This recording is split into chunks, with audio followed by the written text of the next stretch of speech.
Hey guys, Ashley D. Will here, and today I want to do a quick review of guilt versus conviction. And I'm referencing my book on page 79 through 82.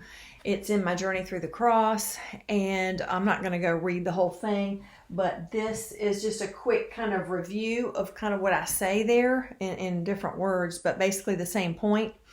So let's look at guilt versus conviction real quick. Guilt comes from what? Breaking the law. Guilt comes from breaking the law. And what is the penalty of the law if you break one commandment at one time in your life? The penalty is death. The soul that sins, it must die. Okay? So the enemy knows this, and the Lord knows this, that condemnation and guilt paralyze us.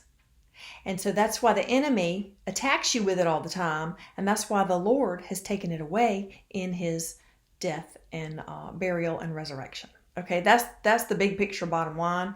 But these are some of the details, all right? Guilt is a dart of the enemy.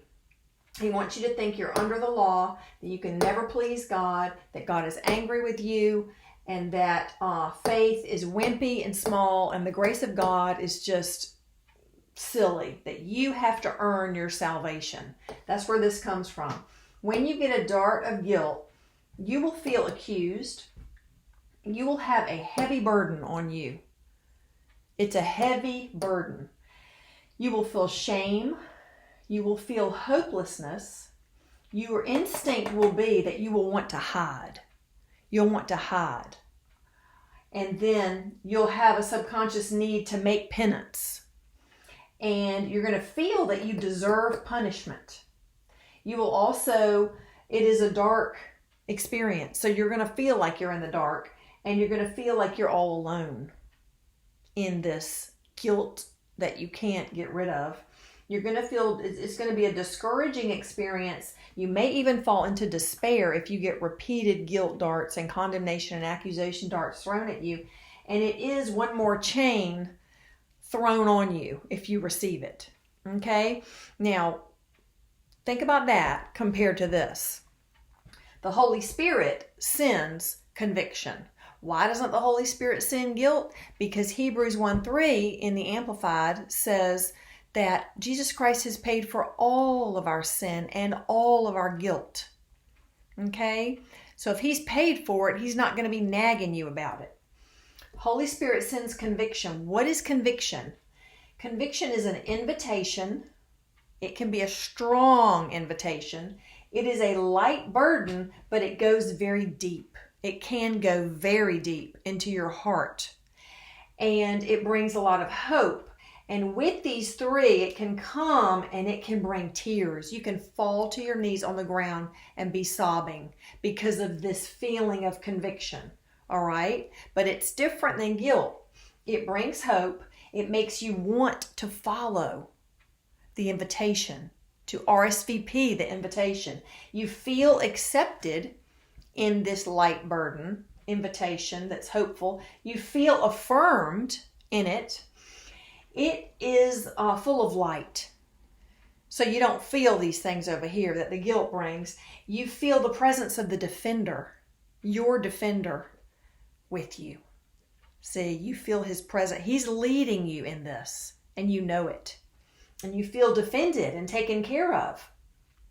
You get energy from it. It gives you energy and motivation, and you definitely have peace, and it's one more chain that is thrown off of you, especially if you go with it and obey and follow. Okay? So these are two separate things. Guilt is dark, conviction is light. Guilt is from the enemy, and guilt is from the law, and conviction is light, and it is from the Holy Spirit. All right? If you want to go drill down more into these issues, you can order my book, My Journey Through the Cross. It's on Amazon. You can get used copies for less than they charge on Amazon. And if you can't afford it, I'll be more than happy to send you one for free.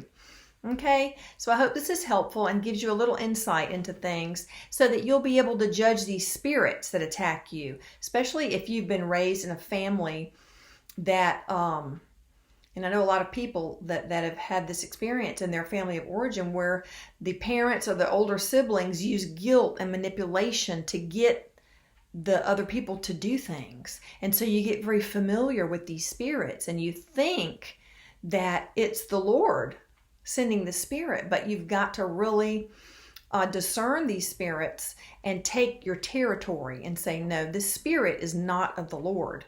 And so you tell that spirit to go back to hell where it came from.